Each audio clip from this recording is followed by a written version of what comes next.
Alright, so welcome to the first FL Studio basic tutorial. In this one I'm going to teach you how to set up FL Studio, make sure all the audio drivers are set up correctly, and make sure that you know how to navigate the basic windows of FL. We're also going to make some basic patterns in the channel rack.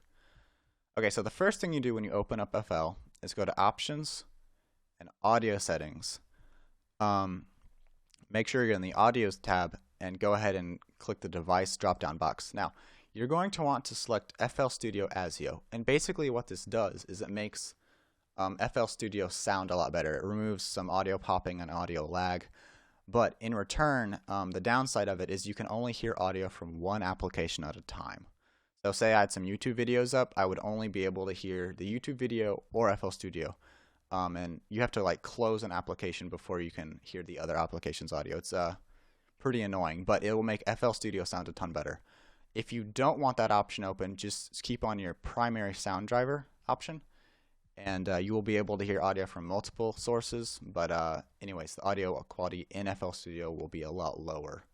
So I'm not using that because I'm using special audio driver to record my videos, but that's irrelevant.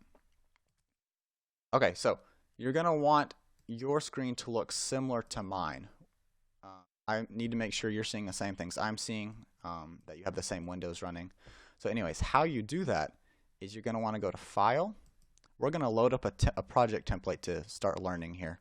New from Template, Minimal Basic with Limiter. Go ahead and click that, and then I'm going to make sure that you have all of your windows the same as me. So if you have the channel rack, playlist, and mixer, you are good to go. If you don't, you're going to want to find these buttons at the top. Okay, now to keep in mind, these buttons could be anywhere up here because FL Studio has a free snapping window mechanism. So these buttons could be like over here or something. So anyways, find this chain of buttons. This is the playlist button. This is channel rack button, and then right here is the mixer button. So you want to open all of those to start off. Now once you have all these windows open, the other thing you need to have open is this side navigation window. Okay, if you don't have that open, it is right here. Okay, you can actually close it and open it with this button. So you should have all the windows now. Let's go ahead and make our first pattern in the channel rack. Now I'll explain this later, but you're going to need this button right here to be orange. Okay, I'll explain that next video. Okay, so this is where your instruments are kept within FL Studio. So this project template that we loaded up, the basic with limiter, already has 4 instruments already loaded up. It has a kick, clap, hat, and snare. They don't sound the best, but it's something to learn from. So when you press these buttons, what that does is it triggers the sample every time this light is on. So if you press the play button, you'll see this bar moving across the bottom, and it's triggering these buttons as it's moving across and triggering the kick sample. So I can like add in some more instruments like a snare here.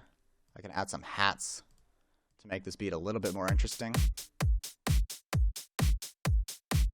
You'll hear that kind of beat everywhere.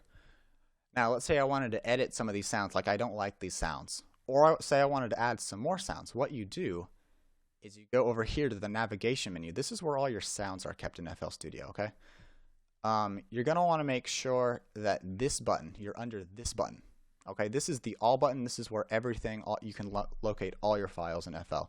So go ahead and go here, go to packs, go to drums, or something else if you're feeling particularly creative. Drums.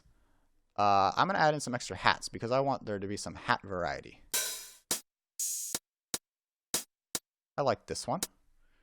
So you want to click and drag it to an empty spot. So like right below the snare, go ahead and put it there. And then I can like add in some extra dots and then press play.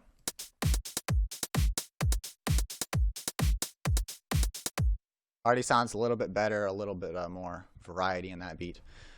But another thing you can do, say you don't like the sound of the kick, okay? You want to change the sound of the kick. How you do that is, once again, navigate to the drums and packs. Drums, kicks. You can like grab a kick, drop it on top of the original kick, and it will actually change the audio file within this channel. So now this kick has changed the sound.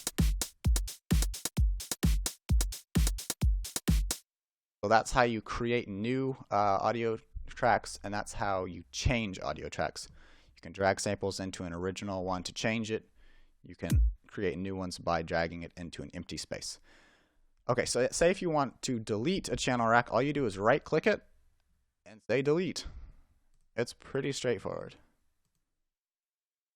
Anyways, try making some different patterns with some different sounds.